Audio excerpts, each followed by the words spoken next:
Welcome back, guys. If you're just joining us, then you missed out on a tiny bit, but not to worry. Niniola, the queen of Afro House, is still here with us, and of course I'm asking her those questions. Actually, this is the time for me to ask her those questions, but before we go into that, you obviously sing in your native language, but there's a particular way that you speak your Yoruba. As in, I'm like, anytime I see you, I would ask you, did you go to the village or something? There's sometimes I'm listening to your song and I try to say it exactly how you said it, because I don't know what to call it. There's just a way you say it that is you. I'm sure you know what I'm talking about. Yeah. So how? It's the intonation. Yes. It's the way I sing, and when I want to sing that way, I just do it the way I want. Do you speak like that though? If you have to No, I don't speak like that. Okay. No, I don't speak like that. It's just only when I sing. I sing like that. So almost like Egun. Almost like Why? I don't know. He actually makes it sweeter, though. Exactly. Okay. All right. The melodies. So let's talk about more topical issues now. Okay. So you said in an interview once, I think it was Motherhood in Style, that if your partner had to make you choose between, being with him and music, he would obviously lose out on you. So does that still hold true till today? I won't go anywhere and you cannot tell me not to do. But just shed more light on why you would say that.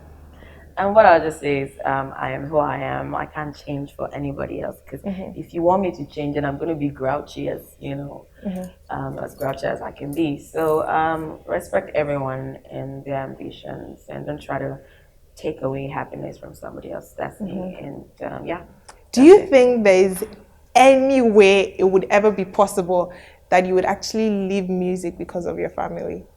Because of my family. My family loves me and supports me, so I can't. No, I'm just saying, if at some point the boo-boo says, Nini, the boo now, if at some point he says, this your music thing, just... You cannot. You don't want to do example. Sign what? Yes, a document saying that, that will never come up. Really? Okay, so let's talk about the Okada ban now. I'm sure you obviously know about it. Definitely. Know that Nigerians are trekking. If you were in a position of power, what would you have done, or what would you advise the government to do? So first of all, I'm not here to point fingers. I'm sure the government had a reason to do that. So I'm not going to question their move, but at the same time, I'll say provisions should have been made to tackle, transportation problems before, doing that. But all I'll just say is that let everyone join hands together and make this work. So let's talk about your Adopt a Child, initiative. When we started, you spoke about it, which obviously means that you're passionate about it. Yeah. Tell us how you got the idea to start with school students. I remember, I think you were saying that you make them write a test.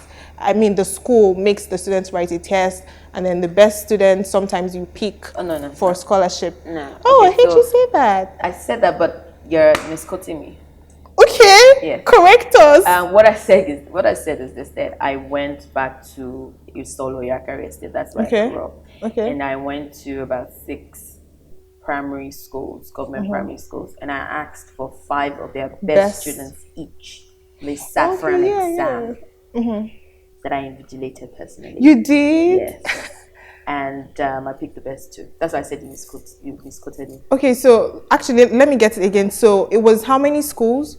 About 6. 6 schools. And I asked for 5, about 5 or 6. I know I had 30 children. Okay, all together. Yes. Yeah, and then you now picked. 30, yes. So yeah. it's something there about, Okay, so why did you decide to focus more on school students? Okay, like I said before, my father was a philanthropist, an educationist, and he believed in educating the community. So he gave a lot of scholarships. Okay. And I wanted to just, wear his shoes. So I was like, okay, let me give back, and then that's why I'm doing that. So I give the children a 6-year high school scholarship that includes tuition, uniforms, and books. And they started the JS1, and now they're in SS2. They're almost done, and I pray that by God's grace, I'm not going to abandon. Not that I pray, I will not abandon them. Because I want them to also, go to university and get very good education. Also, I've been giving out books to children in schools, helping to renovate the schools as well. So yeah, this is just the beginning. Ah, nice. Well done. Thank you. So let's move away from that to a pandemic that is currently happening now, which is the coronavirus. I know that, of course, being a musician, the kind of work that you do, you probably have to travel from city to city.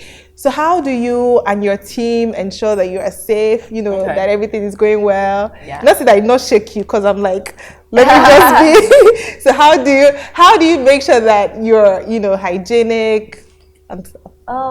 We just make sure, that's my team and I, we make sure that we wash our hands. Okay. And then, of course, we use a sanitizer always. The sanitizer in the car, as a sanitizer in the office. Okay. So make sure that we sanitize as much as possible, and then we're trying to adhere to health instructions like don't touch your face so much. Yeah. And hugging people and all that. But I think you can just like do this one, or you can sometimes do this one. Sometimes you're hugging somebody, but you have these habits that you have to curtail down, and be healthy. Yeah. So we're trying as much as possible, to do that. And also, like, I saw somebody on the plane. Someone made a video of her. I think it was Naomi Campbell. She was cleaning her cabin, her sitting area before doing that. So yeah, definitely.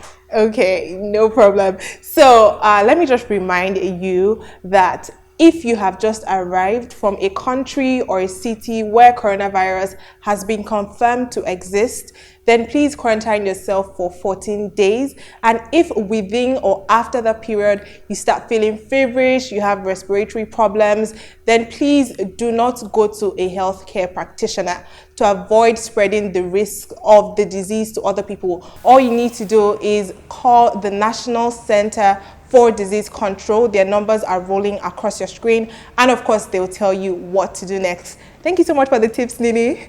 All right, we'll be right back after this. Keep it locked in. In Manchester, yellow, I be tutu soon. I'ma be a job, I be tutu be koroishi. There are plenty in the market. If you want to go, you wanna get them. Everything that you said you wanna own. Stop looking around before I'm out the shop. No sabatically for you, Hey, and start burning. Every girl you see, you wanna.